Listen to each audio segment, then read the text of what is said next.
پېښور کې جماعت اسلامي د گورنر هاوس مخې ته د نامعلومې مودې پورې احتجاجي پرلط پیل کړی دی.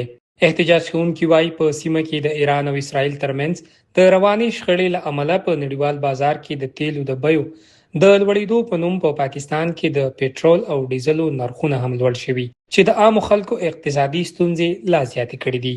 د جماعت اسلامي د احتجاج له امله د گورنر هاوس مخې ته تلونکی سړک هم تړل شوی او مظاهره کوونکي پر سړک ناست دي.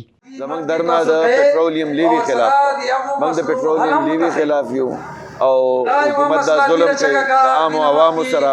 موږ احتجاج کوو په سړک باندې کوو په ټوله دنیا کې احتجاجونه په سړک باندې کیږي.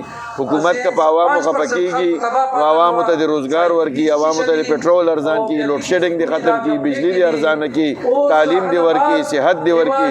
صرف په روډونو باندې په عوامو خفه کیږي. په دې وجه باندې موږ دا احتجاج شروع کړی دی. مرکزی حکومت کمیټي جوړه کړې ده. موږ با اختیار کمیټي غواړو او د هغه کمیټۍ په وجه باندې به زمونږ د هغې سره بیا اعلی مذاکرات کوو چې کله هغې سره د اختیاره زمونږ مرکز ته راشي. انشاءالله چې زمونږ دا امید دی چې د پټرولیم لیوي په مد کې به موږ د عوامو ته ډېر زیات ریلیف ورکړو. د جماعت اسلامي مشران وایي حکومت باید د تیلو د بیو د زیاتوالي پرېکړه بیرته واخلي او د عامو خلکو پر اوږو دي د نړیوالو شخړو بار نه اچوي. دوی ټینګار کوي چې تر هغې به خپل احتجاج ته دوام ورکوي تر څو چې غوښتنې نه وي منل شوي. د احتجاج له امله د گورنر هاوس شاوخوا سیمه کې د تګ راتګ په وړاندې هم ستونزې رامنځته شوي دي. احتجاج کوونکي وایي د پېټرول او ډیزلو د بیو زیاتوالي یوازې په موټر لرونکو خلکو اغیز نه کوي بلکې د ترانسپورت، خوراکي توکو او نورو ورځنیو اړتیاو بیې ورسره هم لوړېږي. دې دوران کې که حکومت په دې پوهېږي او عقل ورکوي نو دا لیوي ټیکس به ختموي او د 125 روپۍ د پېټرول به په یکدم باندې ارزانوي او په دې کې به د قوم له سہولت ورکوي. که دا نه ورکوي زموږ د درنه به جاري او مخکې د پاره لایحه عمل به هم طی کېږي.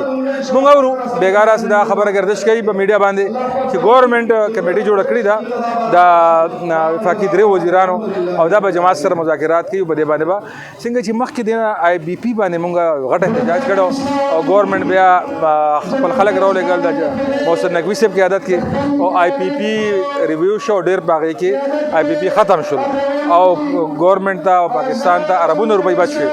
نو که دغسې با اختیاره کمیټي راشي او مشران څه فیصله وکړي نو بیا به د هغې نه مخکې زموږ اعلان به هلته نه کېږي او په هغې عمل به هم کوو. جماعت اسلامي وایي د تیلو د بیو په اړه به خپل احتجاج ته دوام ورکوي او تر هغه به پرلط نه ختموي څو حکومت د دوی غوښتنو ته عملي ځواب نه وایي.